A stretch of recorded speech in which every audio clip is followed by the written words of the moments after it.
Bonjour à tous et bienvenue dans cette nouvelle vidéo. Comme vous avez pu le voir sur les premiers plans de la vidéo, ou pas d'ailleurs, j'ai décidé dans cette vidéo de faire une expérience.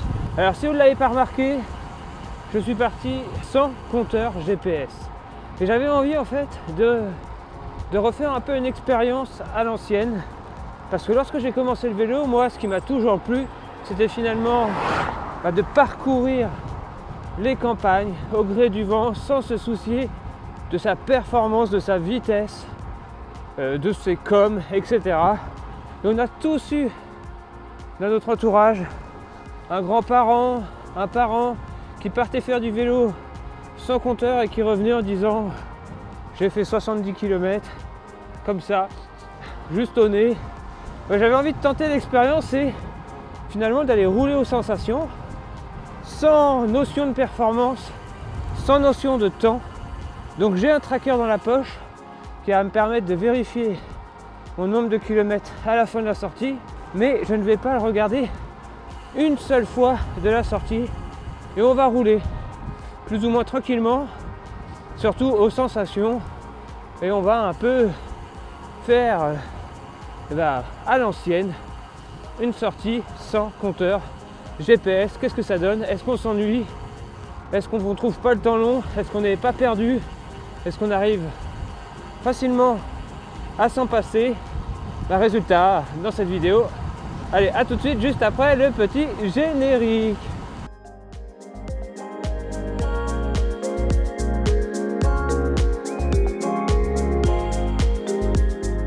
Ok. Donc pour cette sortie, j'ai décidé de prendre ma caméra 360 en embarqué pour faire des petites capsules tout le long de ma sortie et ainsi vous donner mes sensations, mes impressions. Alors déjà oui, je connais ces routes, ça va être un avantage, mais aujourd'hui c'est une sortie venteuse, hein. Il y a beaucoup de vent et là où parfois je suis découragé de voir ma vitesse stagner à 22-23 km/h, là je me pose pas la question. De toute façon, j'ai beau regarder mon cintre, il n'y a rien qui va me rappeler que j'avance pas. Il faut finalement réussir à retrouver d'autres sensations, des vraies sensations de vitesse et non juste un chiffre sur un compteur. Et c'est ça qui est un peu... Voilà, attendez, parce que là il y a un chien qui va me courser. Voilà, je sais pas si vous l'avez vu, mais j'ai vu le coup venir. Oh putain. Je m'en doutais que le chien allait me courser. J'ai bien fait d'accélérer. Et donc forcément je vais me fier aux églises, aux pancartes. Et c'est les seules indications que je vais avoir durant cette sortie. Alors si vous ne le savez pas, moi je suis très geek sur les bords. C'est-à-dire que j'ai commencé le vélo en même temps que Strava est apparu. Donc j'ai toujours depuis 5 ans maintenant roulé avec un compteur, à analyser les chiffres, les sorties.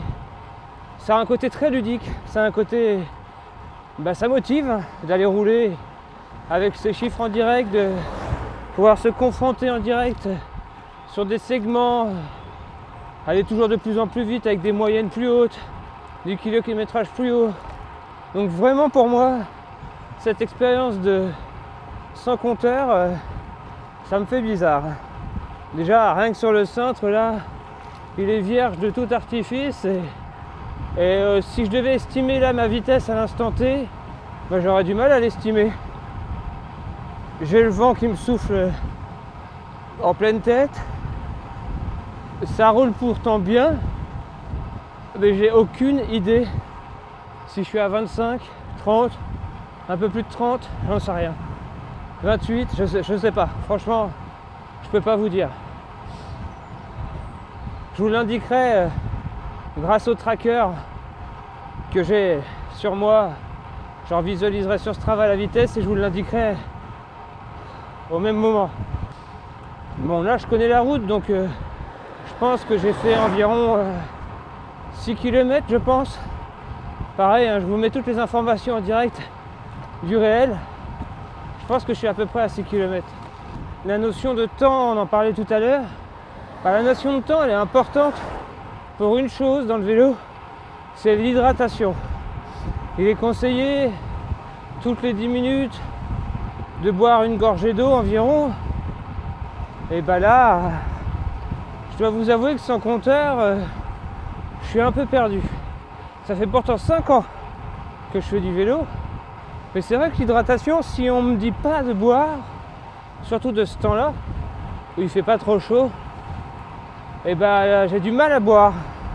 Donc bah, il faut réussir un petit peu à s'auto-gérer. Et c'est vrai que moi sur mon compteur, j'avais une alarme qui me disait buvez un coup tous les temps de temps. Bah là je l'ai plus et ça me fait bizarre. Attendez, il va y avoir une baston en direct là. Il y a un mec qui a doublé un autre. Il a fait une queue de poisson là. Les automobilistes là, je crois qu'ils sont pas contents. Voilà.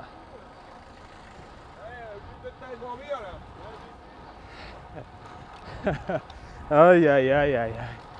Je viens d'être confronté à nouveau à un autre problème après l'hydratation. Et comme quoi on s'habitue au confort d'un compteur, c'est la gestion du vent. Je sais que le vent vient du sud-ouest. Je sais à peu près me repérer sur une carte. Je connais mon coin. Donc pour moi, je vais dans la bonne direction là pour pouvoir rentrer vent dans le dos. Ça, c'est mon objectif. Mais comment en être sûr? Comment être sûr d'être face au vent à l'instant T? Bah, c'est pas évident. Et en fait, sur nos compteurs GPS, ce qui est cool, c'est qu'une fois qu'il est connecté à nos smartphones, bah, on a la météo et le sens du vent en direct. Et on a surtout bah, l'orientation à laquelle on roule, nord-est, sud-est, bref. Donc, non mais lui c'est un cinglé lui. Donc on peut facilement se repositionner, rouler dans les bonnes directions. Et là, la seule chose qui me reste pour vérifier le sens du vent, c'est à chaque village, regarder les clochers. Comme quoi, un compteur, ça sert pas juste à dire la vitesse. En 2020, un compteur, ça sert à beaucoup de choses et ça aide grandement à faire du vélo. Et là, si vous me demandez à combien de kilomètres je suis, allez, je tente ma chance. 11-12 km. Allez, je dis 12. Encore des chiens en liberté.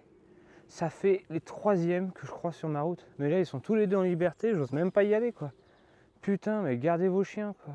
Et depuis le début, des gens qui font n'importe quoi sur la route. Ensuite, 3 chiens qui essaient de me pourchasser. Ceux-là, je les évite, donc ça fait que 2 chiens. Moi qui voulais des sensations, j'en ai dans cette sortie. On est obligé de faire demi-tour parce qu'il y a des chiens sur la route et on ne sait pas si on va se faire bouffer ou pas, quoi.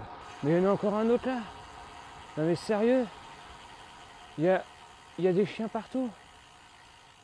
Non mais, et qu'est-ce qui se passe? C'est la fin du monde ou quoi? Tous les chiens s'échappent.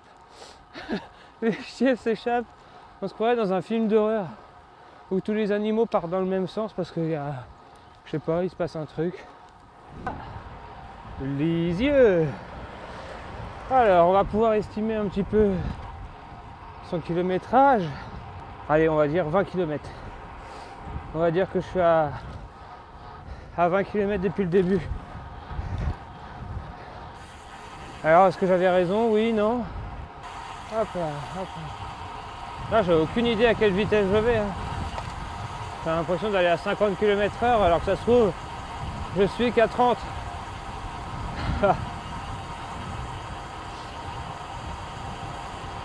Waouh, c'est joli ça. C'est en train de tout refaire. Très joli. Allez, on fait une petite pause pour faire un peu, pas un premier bilan, mais un premier petit checkpoint. Donc on est sorti de Lisieux, Saint-Désir. Donc ça, je sais où je suis parce que je sais encore lire les pancartes. En termes de kilomètres, je pense avoir parcouru 22 km. Hop, le vrai kilométrage s'affiche ici. Est-ce que j'ai bon, est-ce que j'ai tort?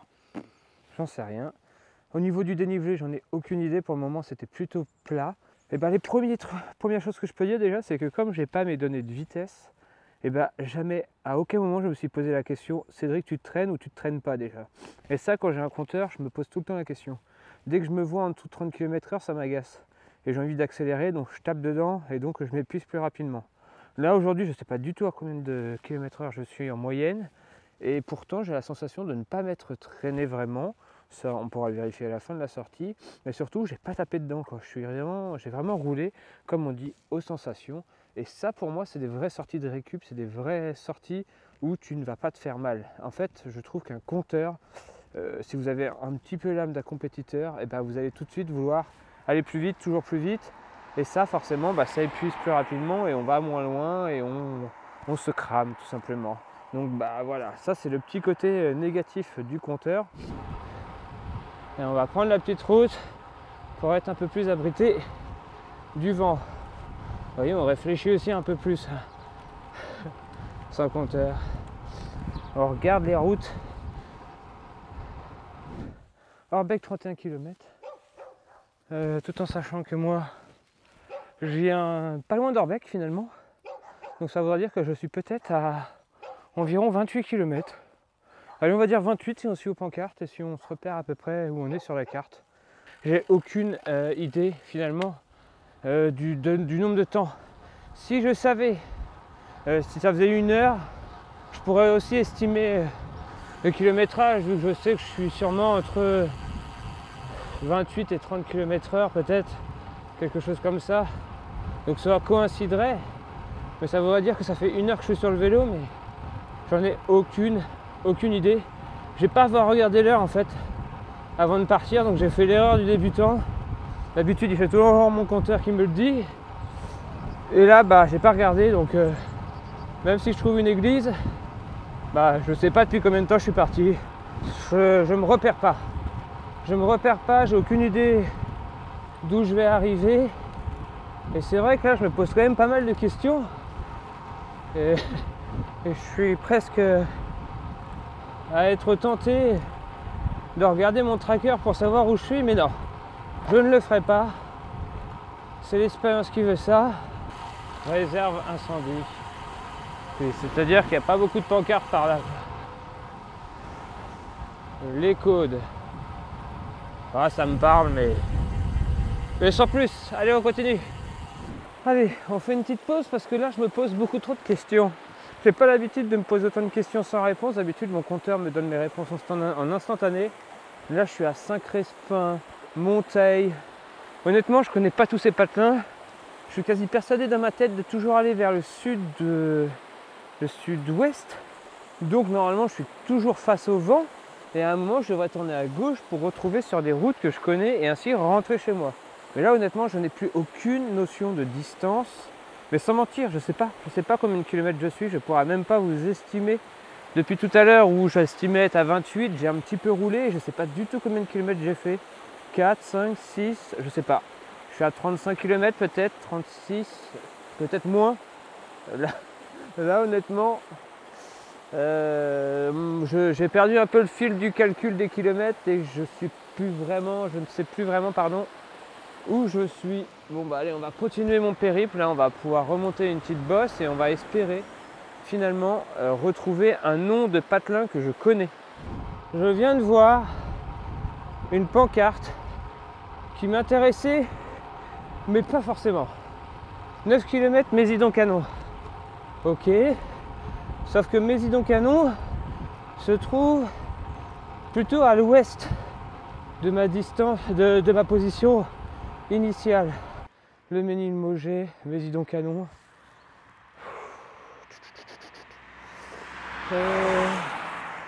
Qu'est-ce que je fais Bon, Castillon-en-Auge. On va plutôt aller vers la gauche. Je pensais pas être désorienté aussi près de chez moi. Alors j'imagine même pas la même expérience dans une région où je connais absolument pas les routes. Bonjour. Quand je suis tout seul et que je roule avec mon compteur, je vois les kilomètres monter et je me dis allez, j'appuie un peu jusqu'au kilomètre temps, bref, et ça fait passer le temps. Là j'ai aucun repère. 15 km de Lisieux. 15 km de Lisieux, attendez. On se pose 2 secondes. Je suis à 15 km de Lisieux. Sachant que j'ai pas pris le chemin le plus court moi pour arriver jusqu'ici. Ce qui donne, je vais être à 42 km. J'en sais rien. Là, je suis à 10 km de Saint-Pierre-sur-Dive. Oh, les pancartes m'embrouillent. Bon, le vent, il vient pile de là en tout cas. Donc, on va aller par ici. Et à Saint-Pierre-sur-Dive, ben, on retournera à gauche. Et on rentrera à la maison. Donc, encore 10 km de vent de face. Plus 10 km dans la besace. Pour un total de 50. J'en sais rien. Aucune idée. Et quand je vais voir une pancarte, et si ça écrit 30 km Orbec, oh putain, ça va me déprimer si c'est ça. J'en ai aucune idée. Je viens de passer une pancarte Orbec, soit je crois que c'est à 10 km de chez moi, 35 km. Ça veut dire qu'il me reste encore 45 km. Ça veut dire que ça va me faire une sortie un bon 90 km. Ça calme un peu quand même. Je pensais pas être aussi loin de chez moi. Allez, on arrive à un carrefour qui va nous donner un petit peu les comptes.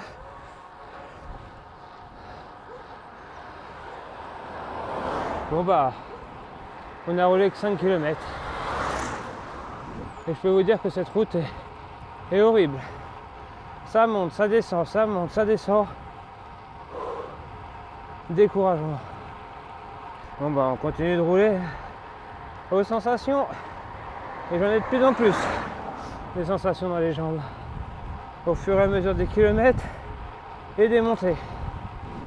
Ah purée, que c'est dur, sans repère. L'avantage d'un compteur aussi, c'est si vous suivez un parcours prédéfini, bah vous savez ce qui vous attend. Vous savez quel type de montée, le pourcentage, la longueur. Là, je suis totalement dans l'inconnu. Donc pour gérer son effort, c'est compliqué. Putain, j'ai l'impression que c'est ma première sortie de vélo, tellement j'en chie. Il me reste encore au minimum 40 km à faire pour rentrer. Merde. Et on est dans les dernières difficultés de ce parcours, mais quelle difficulté. Rouler aux sensations, mais là, j'ai plus de sensations. J'ai les jambes vidées. Ça va être long. Ça va être long. Même sur le plat, j'ai l'impression de plus avoir de force. Comme quoi, un compteur, bah, ça permet de ne pas aller trop loin. Là, à un moment, j'ai eu un moment de flottement. J'étais un peu perdu.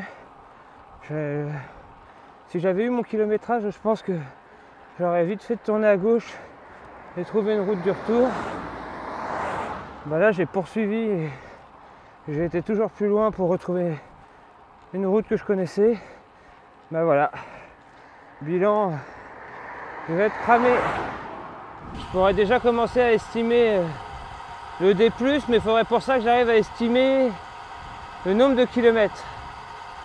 Et j'en ai strictement, mais vraiment, aucune idée. Je pense que je vais totalement me planter quand d'ici 30 secondes dans la vidéo, je vais estimer mon nombre de kilomètres et que je vais découvrir le nombre de kilomètres réels que j'ai effectué.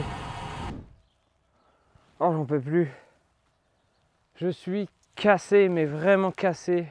Rouler aux sensations, mais là, quand t'as plus de sensations à la fin, c'est rouler au courage. Purée. Bon, bah, vous aurez vu hein, les différences qu'il y a tout au long de cette sortie de rouler avec ou sans compteur. Bon, maintenant, il est le temps d'estimer ma sortie. Le temps m'a semblé très long sur la fin. Moi, je vais tabler que je suis sorti pendant 4 heures. Et donc, que j'ai fait 105 km. 105 km et 900 mètres de D+. Voilà. 4 heures, 105 km, 900 mètres de D+. Voilà mon ressenti. Si j'ai fait moins, mais ça veut dire que je suis vraiment mauvais. Enfin, c'est fort possible que j'ai fait moins d'ailleurs. Bon, allez, on se retrouve devant le PC et on débriefe de ma sortie. Allez, on se retrouve sur le PC, on se connecte et on va tout de suite se rendre sur Strava. Sur Strava, ma sortie s'est directement enregistrée avec mon tracker. Alors pourquoi j'ai dit 105 km? C'est par rapport à ma position lorsque j'étais à peu près à mi-distance. Avec les détours que j'ai pu faire pour me rejoindre telle ou telle ville, je pense que je suis à peu près à 105 km et que je suis parti environ 4 heures. Ça, je déduis 4 heures, c'est par rapport aux 105 km. J'estime que j'ai fait du 27 de moyenne environ. Oh purée! Oh purée! 104,28 km! Comme quoi, en se fiant au panneau, en se fiant à ses sensations, bah on atterrit vraiment très proche du résultat. 3h36 de déplacement, 3h48 au total, une moyenne de 28,9 km/h. Jamais j'aurais pensé avoir été aussi vite par contre. Je pensais vraiment plutôt être à 27 km/h, c'est pour ça que j'avais dit 4 heures de déplacement. 1056 mètres de D+. Oh, je les ai pas sentis, enfin si je les ai sentis là, vu comme je suis fatigué, mais quelle sortie! Est-ce que je me suis amusé? Au début, ouais. Franchement, au début, ça m'a vraiment plu de rouler sans compteur, sans rien. C'était vraiment cool et ça se faisait tout seul. C'était vraiment agréable. Je tapais pas dans les jambes, rien. J'avais pas la sensation de taper dans les jambes parce que j'avais pas les chiffres devant mes yeux. Mais arrivé à 10 km de Saint-Pierre-sur-Dive, là, vraiment, mes jambes, elles ont pris un sacré coup. Et à partir de ce moment-là, c'est devenu beaucoup plus dur. Et après, ça m'a semblé tellement long la fin de parcours que j'avais l'impression de ne jamais pouvoir voir le bout. Et bah si, j'ai réussi et je suis vraiment très proche du résultat que je pensais avoir en tête une fois mon parcours terminé. Donc, bilan, les anciens avaient peut-être finalement des bonnes sensations lorsqu'ils roulaient sans compteur et qu'ils nous disaient qu'ils avaient fait 70 km en connaissant les coins, les routes, en regardant les pancartes. Et en se fiant à leur instinct, et bah finalement on voit qu'on tombe plutôt dans le juste. Voilà, c'était la petite vidéo à la cool. Franchement, ça m'a fait plaisir de tenter cette expérience. Mais je vous avoue que je la reproduirai pas souvent parce que sur la fin, c'était vraiment pas fun. Pour tout vous dire, je pensais partir pour 60 km grand max aujourd'hui et je me retrouve avec 105 km au compteur. Donc bon bah la prochaine fois, je vais mettre un parcours dans mon GPS Garmin et je vais gentiment suivre mon parcours, tranquillou, sans en faire de trop. Allez, merci à tous d'avoir regardé cette vidéo. Si elle vous a plu, n'hésitez pas à mettre un gros pouce bleu en bas de cette vidéo. Et on se dit à la prochaine. D'ici là, comme toujours, portez-vous bien. Ciao tout le monde. Bye bye.